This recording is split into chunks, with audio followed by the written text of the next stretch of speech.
On August 18, 2024, a prominent cryptocurrency investor in Washington, D.C. received a series of unsettling notifications. The alerts claimed unauthorized attempts were being made to access his Google account from foreign IP addresses. At first, he dismissed them as routine phishing attempts, but as the notifications continued, his unease grew. What he didn't realize was that this marked the beginning of one of the most intricate cyber thefts ever executed, orchestrated by a 20-year-old mastermind, Malone Lam. Malone's story is one of paradoxes. Born into a modest family in Singapore, he demonstrated early aptitude in computer programming. However, his brilliance often manifested as mischief, hacking into school systems to change grades or access restricted files. By the age of 16, Malone had graduated from petty hacking to running small-scale phishing scams, earning enough money to feed his growing obsession with wealth and status.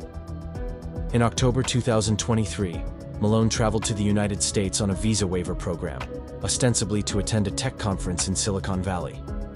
However, he had no intention of returning to Singapore. Armed with a laptop, a forged ID, and a singular ambition to strike it rich, he overstayed his visa and began crafting his master plan.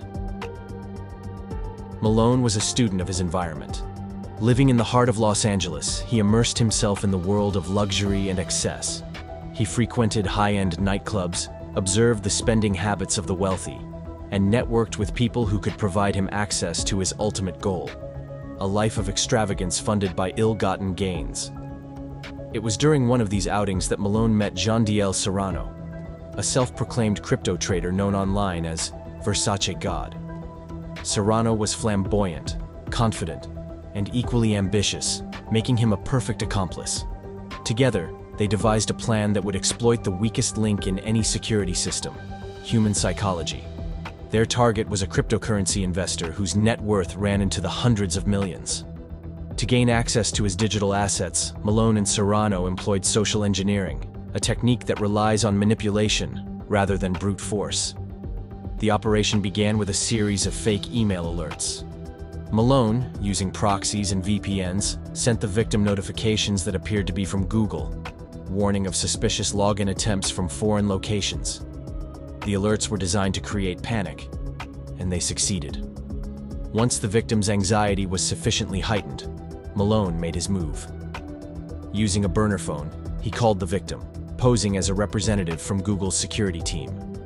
In a calm and authoritative voice, he assured the victim that his account could be secured, but only if certain verification steps were followed. Trusting the supposed expert, the victim shared a security code sent to his phone. With access to the victim's Gmail account, Malone and Serrano discovered records of his cryptocurrency holdings. They then called the victim again, this time impersonating representatives from Gemini, a cryptocurrency exchange. During this call, they convinced the victim to transfer $3 million worth of cryptocurrency to a wallet they controlled. But Malone's ingenuity didn't stop there. To extract the victim's private keys, essentially the passwords to his Bitcoin wallet, the scammers manipulated him into downloading a remote desktop application. This software allowed them real-time access to his computer, where they located and stole over 4,100 Bitcoin, valued at approximately $230 million. With their heist complete, Malone and Serrano embarked on a spending spree that would make headlines worldwide. In Los Angeles, Malone became a fixture at exclusive nightclubs, where he spent hundreds of thousands of dollars on bottle service, fireworks displays, and VIP treatment. His name adorned LED signs, and hosts introduced him as a crypto mogul. Who the fuck is Malone? Hey, yo, Malone, you going real crazy like it's your birthday. Malone's thirst for luxury was insatiable. He chartered private jets, often flying to Miami, where he rented a $10.5 million waterfront mansion for $62,000 a month. The mansion, with its sprawling views and state-of-the-art amenities, became a symbol of his newfound status. In Miami, Malone expanded his collection of exotic cars. His fleet included over 30 vehicles, such as Lamborghinis, Ferraris, a Pagani Huayra, and Rolls-Royces. He spent millions customizing these cars, with one Lamborghini Aventador SVJ, featuring his name emblazoned on the doors. Malone's personal appearance also underwent a dramatic transformation. He adorned himself with diamond-encrusted Richard Mille watches, Cuban link bracelets, and designer clothing from brands like Gucci, Louis Vuitton, and Moncler. One of his most extravagant purchases was a $15,000 Moncler Maya 70 jacket, which he wore during nights out on the town. But perhaps his most absurd display of wealth came in the form of generosity. On one occasion, Malone purchased 5 Hermes Birkin bags, each worth tens of thousands of dollars, and gave them away to random women at a nightclub. These acts of largesse earned him a reputation as both a playboy and a benefactor. Malone's lavish lifestyle did not go unnoticed. Blockchain analysts, including the independent investigator ZachXBT, began tracking the stolen cryptocurrency.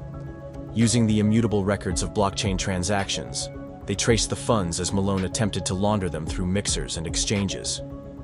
Meanwhile, federal authorities were closing in.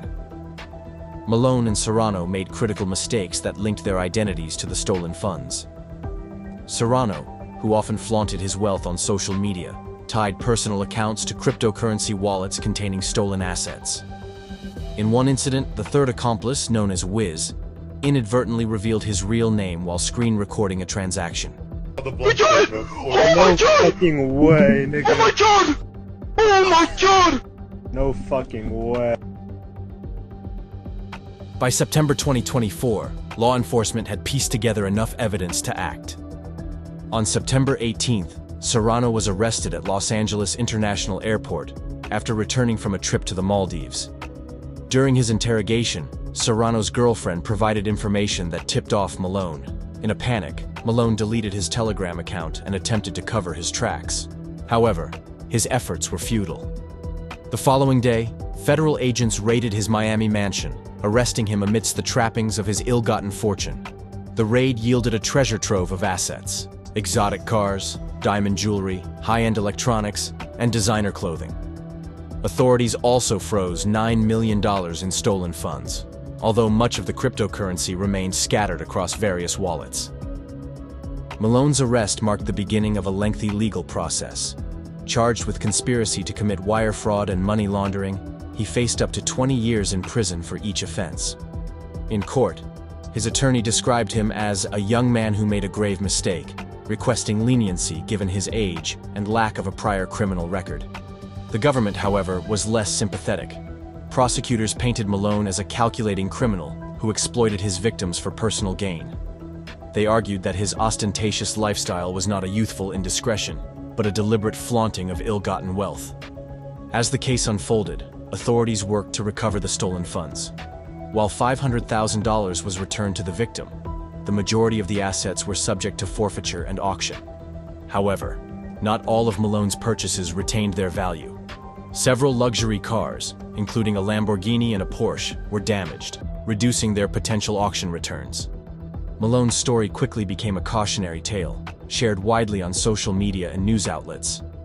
Videos of his extravagant lifestyle, coupled with images of his arrest, went viral. One recipient of his Birkin bag gifts posted a TikTok dressed in a police uniform, joking about the irony of Malone's downfall. In Singapore, Malone's family faced intense scrutiny. His parents, unaware of the extent of his activities, expressed shock and disbelief. His former teachers and classmates, who remembered him as a quiet and reserved student, struggled to reconcile the boy they knew with the man he had become. Malone's rise and fall underscore the duality of the digital age. On one hand, technology enabled him to orchestrate one of the most lucrative heists in history. On the other, it provided investigators with the tools to track him down. The immutable nature of blockchain, often touted as a strength, became his greatest weakness. For the victims, Malone's actions were a stark reminder of the importance of cybersecurity and vigilance. His ability to manipulate human emotions, fear, urgency, and trust highlighted the vulnerabilities inherent in even the most sophisticated systems. As Malone awaits sentencing, his story serves as a sobering reminder of the consequences of unchecked ambition and greed. For a brief moment, he lived the dream. But in the end, the price he paid was far greater than any fortune he could have amassed. Thanks for watching.